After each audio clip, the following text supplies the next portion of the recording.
Last year, researchers at the University of Maryland published a paper that quietly embarrassed a lot of people in the pharmaceutical industry. They had spent 3 years studying a plant that most gardeners in India, Pakistan, and Sri Lanka yank out by the roots every summer. A weed. The kind your Molly removes without a second thought. What they found matched almost word for word a description written in the Charaka Samhita. Over 2,000 years ago, that plant wasn't rare. It wasn't imported. It was sitting in someone's garden right now, probably yours. If you've ever spent money on supplements that did nothing, or felt like modern medicine treats the symptom but never quite reaches the root, this video was made specifically for you, because what we're about to go through isn't folk wisdom or grandmother's guesswork. It's a list of 12 plants that Ayurvedic physicians classified as Divya Aushadhi, divine medicines, and that modern laboratories are now, finally, beginning to understand. In 600 BCE, a physician named Sushruta was compiling what would become one of the world's first surgical textbooks. Alongside scalpel techniques and wound care, he listed plants, common ones, the kind that grow without being planted, and described their effects on the human body with a specificity that took Western science another 25 centuries to replicate. He wasn't guessing. Ayurvedic physicians had been observing these plants across generations, testing them on real people, documenting outcomes. What they called prana, life force, we now call bioactive compounds. What they called purifying the blood, we now call anti-inflammatory response. The language changed. The plants did not. These 12 are still growing, quietly. In the cracks of your garden wall, along your boundary hedge, between the bricks of your courtyard. Most people walk past them every single day. Here's where it gets interesting, and a little uncomfortable for the scientific establishment. For most of the 20th century, botanists and pharmacologists dismissed Ayurvedic plant medicine as placebo. No mechanism, they said. No clinical trials. What they were actually saying was, we haven't looked yet. Then they started looking. In 2019, a team at the Indian Institute of Science in Bangalore isolated a compound called withiferin K from a common garden weed. It triggered cancer cell death in laboratory conditions, without harming healthy cells. The Charaka Samhita had recommended the same plant for abnormal growths in the body. In approximately 400 BCE, modern science says, certain phytochemicals modulate cortisol receptors and inhibit NF-kB inflammatory pathways. The Vedas said, this plant cools the fire within, calms the restless mind, and restores balance to a body under siege. Same mechanism. One explanation just took a lot longer. What scientists got wrong initially was assuming these plants worked through single active compounds. Like pharmaceutical drugs do. They don't. They work through what researchers now call synergistic phytochemistry. Dozens of compounds acting together. Ayurveda called it the plant's prabhava. Its essential, irreducible intelligence. That understanding is only now reaching mainstream pharmacology. The 12 Divine Healers 1. Punarnava. The one that renews. Borhavia diffusa. Chronic inflammation. That slow, invisible fire that sits behind joint pain, kidney fatigue, and that permanent puffiness around your eyes in the morning that no sleep seems to fix. Ayurvedic physicians prescribed its roots boiled in cow's milk specifically for kidney restoration. They called it Punarnava, that which makes the body new again. They weren't speaking poetically. A 2021 study found its alkaloid punarnavine significantly reduces serum creatinine levels, a direct marker of kidney function. It also acts as a natural diuretic without depleting potassium, which pharmaceutical diuretics typically do. Dry the roots, powder them, take half a teaspoon with warm water before bed. If your ankles swell in the evening or your eyes are puffy every morning, give it 3 weeks, that one. Restores what time has worn away. But the next plant? Ancient texts didn't just call it medicine. They called it Amrita, the nectar of immortality. 2. Giloy, the nectar of gods. Tinospora cordifolia, a broken immune system. One that either underreacts to real threats or overreacts to harmless ones. Autoimmune conditions, recurring infections, post-viral fatigue. In Ayurvedic hospitals, during cholera epidemics in 19th century India, Giloy decoction was given to patients who showed early symptoms. Practitioners climbed walls and fences to harvest it fresh, because it grows as a vine on almost every boundary wall in the subcontinent. Giloy contains tinosporin and berberine. A 2020 clinical trial showed it reduced dengue fever platelet count, declined significantly faster than standard care alone. The WHO has flagged it for further study. Boil a 6-inch piece of fresh Giloy stem in 2 cups of water until it reduces to 1. Drink warm, once daily during monsoon season or whenever illness is going around. Giloy defends the body against what attacks it from outside. The next plant does something stranger. It repairs the damage from within at the cellular level of 3. Shatavari. She who has 100 husbands. Asparagus racemosus. Hormonal depletion. The kind that shows up as irregular cycles, chronic fatigue that no iron supplement touches, or a grinding loss of vitality that doctors keep calling stress. Charaka listed it as the primary rejuvenative for women, given and after childbirth, during menopause, and to any woman whose body showed signs of what he called vata aggravation, dryness, anxiety, restlessness, loss of strength. Its saponins, specifically Shatavarins I through IV, have demonstrated adaptogenic effects on the HPA axis, the hormonal stress response system.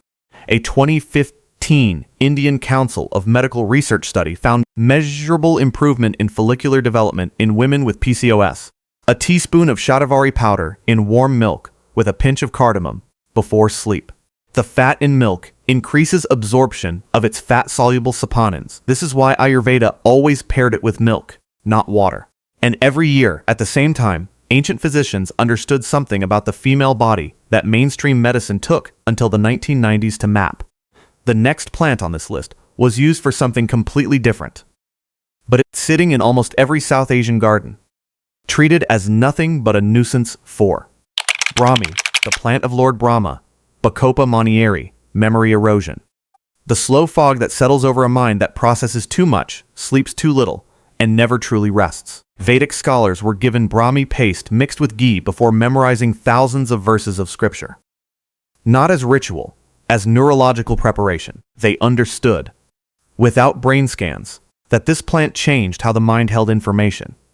A 2012 randomized controlled trial published in the Journal of Ethnopharmacology showed that 300 milligrams of Bacopa extract daily for 12 weeks significantly improved working memory and information processing speed in healthy adults over 55. Fresh Brahmi leaves, 5 to 7, crushed in a teaspoon of coconut oil, taken first thing in the morning. If you can't find fresh, standardized Bacosides extract in capsule form works. Consistency matters more than dose. Brahmi was for the scholars. But the next plant? That was for the warriors. And what it does to the body under physical stress, researchers only started understanding in 2008.5. Ashwagandha, smell of horse, strength of horse, Withania somnifera, cortisol overload. When your body has been in emergency mode for so long that it's forgotten what calm feels like. Ayurvedic texts prescribed it to kings before military campaigns and to soldiers after them. The idea was simple. Before battle, it fortifies. After battle, it restores. 2,000 years before we understood cortisol, someone understood the cycle of stress and recovery. A 2012 double-blind study published in the Indian Journal of Psychological Medicine found 64 milligrams of ashwagandha root extract daily reduced serum cortisol by 27.9% over 60 days. Participants also reported a 44% improvement in perceived stress scores. Half a teaspoon of root powder in warm milk at night. The sleep improvement comes within the first 2 weeks. The cortisol reduction takes 4 to 6, 5 down. And we haven't even reached the plant that Ayurvedic physicians used specifically for what we now call metabolic syndrome, a condition doctors only named in 1998.6. Gudmar, the sugar destroyer, Gymnema sylvester, blood, sugar dysregulation, and crucially, the cravings that drive it. The reason you reach for something sweet at 3 p.m., even when you know you shouldn't. Ayurvedic physicians gave patients Gudmar leaves to chew before meals high in sugar. If you chew a fresh leaf right now, something remarkable happens. Your ability to taste sweetness temporarily vanishes. Completely. Ancient physicians understood this wasn't a trick. It was a key. Gymnemic acids block sweet taste receptors, and more importantly, intestinal glucose transporters, reducing sugar absorption by up to 18% in clinical studies. A 2007 trial showed significant reduction in HbA1c in type 2 diabetic patients after 18 months. Chew 1 or 2 fresh leaves before your largest meal of the day. If you can't access fresh leaves, 400 milligrams, standardized extract capsules, taken before meals have comparable data behind them. Gudmarf works from the moment it touches your tongue. The next plant works slower and deeper, targeting the liver in ways no pharmaceutical has cleanly replicated. Toit 7. Bringraj, ruler of hair, Eclipta alba. Liver congestion that shows up in disguise as premature graying, hair thinning, skin that won't clear, a mind that won't sharpen regardless of how much you sleep. Classical texts describe Bringraj oil being massaged into the scalp of Vedic scholars nightly, not for vanity, but because a healthy scalp was understood as an indicator of liver health. They drew a direct line between these two systems. Modern hepatology is only beginning to draw the same line. Wetalolactone, its primary active compound, shows significant hepatoprotective effects, protecting liver cells from toxin-induced damage in studies comparable to silymarin from milk thistle. A 2013 study found it regenerated damaged liver tissue in animal models. Bringraj oil on the scalp 3 nights a week is the traditional route. For liver support specifically, the powdered herb, half teaspoon with honey before breakfast, works through a different pathway entirely. The next plant grows so aggressively it's classified as invasive in 12 countries. Farmers curse it, and it may be the most powerful antiparasitic in the entire Ayurvedic pharmacopoeia. Point 8. Nirgundi, that which destroys disease. Vitex Nagundo pain. Not the sharp pain of injury, the deep, grinding pain of joints that have been inflamed for so long they've started to reshape themselves. Ancient surgical texts describe Nirgundi leaf poultices applied to swollen joints before procedures, used to reduce inflammation enough to make the patient operable. It was the pre-anesthetic anti-inflammatory of its era. Its iridoid glycosides inhibit prostaglandin synthesis, the same mechanism as ibuprofen, but without the gastric erosion that long-term NSAID use causes. A 2014 comparative study found it equally effective for knee osteoarthritis pain scores. Over 8 weeks, warm Nirgundi leaf poultice on inflamed joints. Leaves heated in sesame oil, applied for 20 minutes. For systemic use, the leaf decoction twice daily, 8 plants in. And we haven't touched the one that Unani physicians borrowed directly from Ayurveda, because nothing in their own pharmacopoeia matched it for what it does to the lungs. 9. Vasaka, that which goats won't eat. Adatota vasica, respiratory congestion. The chronic cough, the morning chest tightness, the lungs that never quite feel fully clear, especially in cities, especially in winter. Charaka recommended it for all conditions involving the upper and lower respiratory tract. Specifically, fresh leaf juice mixed with honey for productive coughs. The honey wasn't just for taste.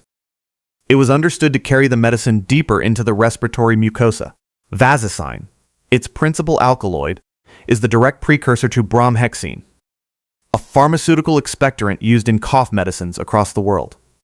The drug exists because scientists extracted and synthesized what was already in this plant. 2 teaspoons of fresh Vasaka leaf juice with 1 teaspoon of raw honey, twice daily. During active respiratory illness, the traditional dose was every 4 hours. It works faster than most people expect. Vasaki, at the same time, gave the pharmaceutical industry one of its most used compounds. The next plant may be about to do the same. Its extract is currently in phase 2 clinical trials in Germany for a condition affecting millions. 10. Kalmeg, the king of bitters. Andrographis paniculata. Viral infection and the stubborn aftermath it leaves. The immune system that stays depleted. The fatigue that lingers weeks after the fever breaks. Used across Ayurveda, traditional Chinese medicine, and Thai folk medicine independently. 3 systems that never communicated, all arriving at the same plant for the same conditions. That kind of convergence isn't coincidence. Andrographilide has shown significant antiviral activity in multiple studies, including a 2021 preprint showing inhibition of SARS-CoV-2 replication in cell models. Thailand's FDA briefly approved it as a COVID-19 treatment in 2021, then pulled back pending further trials. Exceptionally bitter. Most people take it in capsule form, 300 milligrams twice daily at the first sign of illness. If you can tolerate the taste, fresh leaf tea works within hours. 3 systems, 1 continent apart, found Calmeg independently. The next plant on this list was used by only one tradition. But it was used for something that no other culture on earth had a treatment for at the time. 11. Shank pushpi, the conch flower, Convolvulus pluricalis.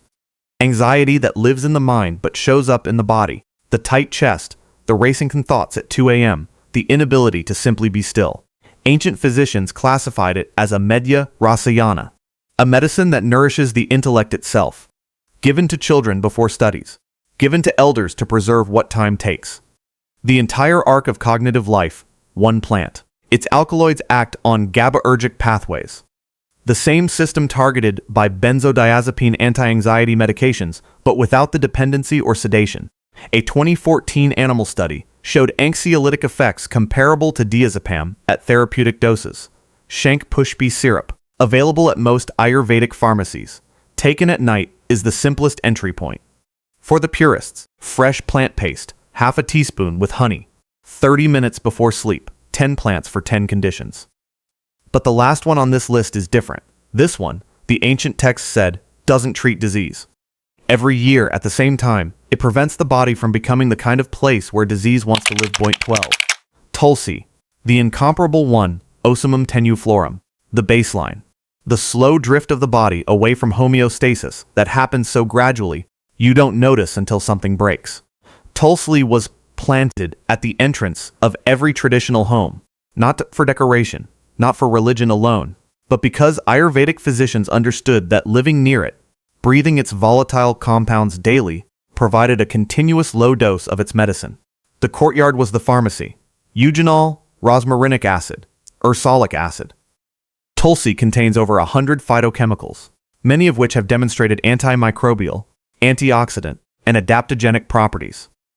A 2017 systematic review in the Journal of Ayurveda and in Integrative Medicine summarized it as a broad-spectrum medicine that supports the body's own regulatory systems rather than overriding them. 5 fresh leaves every morning, chewed and swallowed, not steeped, chewed. The volatile oils released through mechanical action. This is the one plant where the preparation method changes everything. Here is the thing about ancient plant knowledge that took me a long time to understand. The skeptics weren't wrong to ask for evidence. Evidence is important, but the absence of a Western clinical trial does not mean the absence of data. It means the data was collected differently, across generations, in texts, through a tradition of careful observation that predated the randomized controlled trial by 2,000 years. In 2023, the National Institutes of Health, the most powerful medical research body in the United States, launched a dedicated Ayurvedic herb research program, not as alternative medicine, as pharmacological research. They had to admit, the empirical record was too consistent to keep ignoring.